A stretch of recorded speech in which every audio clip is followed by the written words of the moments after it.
I sort of view the trumpet as the ultimate ex-wife. It needs a lot of attention, and it needs it every single day, and it doesn't care what else you've done, pay attention to it. So I play primarily only the trumpet. If you want to be a trumpet player, you have to dedicate yourself to the trumpet early on.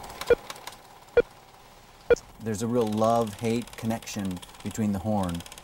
I remember years ago, I was performing in Japan with Sting and his tour when I used to be in his band, and I hadn't practiced the day before, just one day. And I walked out in front of the audience, and I was supposed to play, in front of 20,000 people, I was supposed to play this.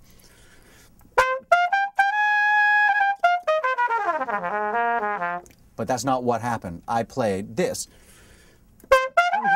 Something like that. You know, it was the most embarrassing thing, and Sting's doubled over laughing, and the whole band just about train wrecked because it was so embarrassing. It's like a tightrope walk every single day, and you're just always on the edge of falling over.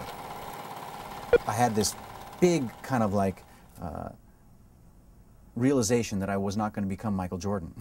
And I think most kids have that realization where they're not going to be an athlete, and they think, what am I going to do with my life that means something? And then I heard Miles Davis, and the intersection of realizing no athletics in my life and the possibility of music, and then the introduction of Miles Davis's trumpet and that haunting, beautiful, melancholy thing that Miles was so signature for really changed my life.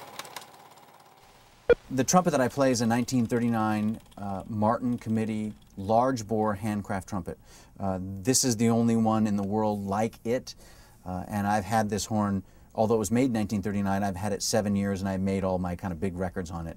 And the characteristics of it, it takes the brassiness and the harshness out of the trumpet. So it enables you to play the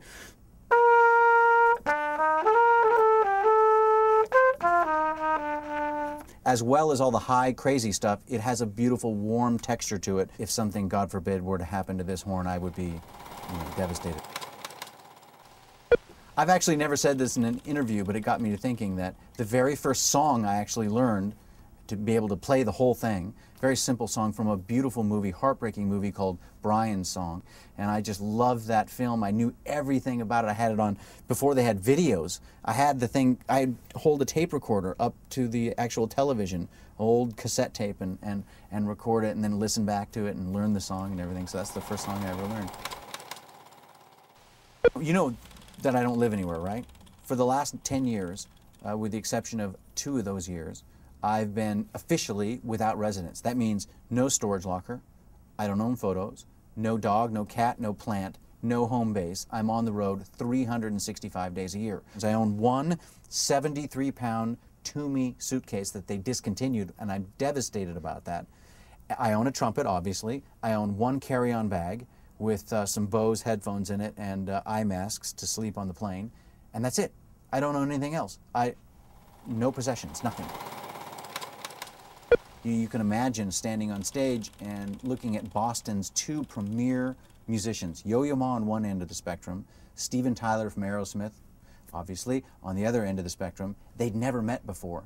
And as they walked onto Symphony Hall stage, right behind me at rehearsal, and they embraced, I heard Yo-Yo Ma say to Steven Tyler, "We're both from Boston, and we're meeting for the first time on a Chris Botti gig." How cool is that, you know? And I'm thinking, not as cool as it's be me. And it's those moments where you see, you have a little glimpse into your good fortune, really sort of makes it all worthwhile. Something I learned from Joni Mitchell, we played a show in Washington, D.C. about 10 years ago when I was in her band, and she had gone to visit President Clinton, and the traffic was so bad she could barely get back for the show. She was about 45 minutes late. There were 10,000 people in the auditorium waiting for her to perform, and we went up and performed, and she was very, very nervous. And at the end of the show, while the 4 of us were bowing, I said, "Are you okay? How did you get through the show?" And she goes, "I couldn't have gotten through the show without sake." I'm like, "Huh? What's that?" And so now I do the same thing, and every night we cheers Joni, and that's a good thing. But just moderation.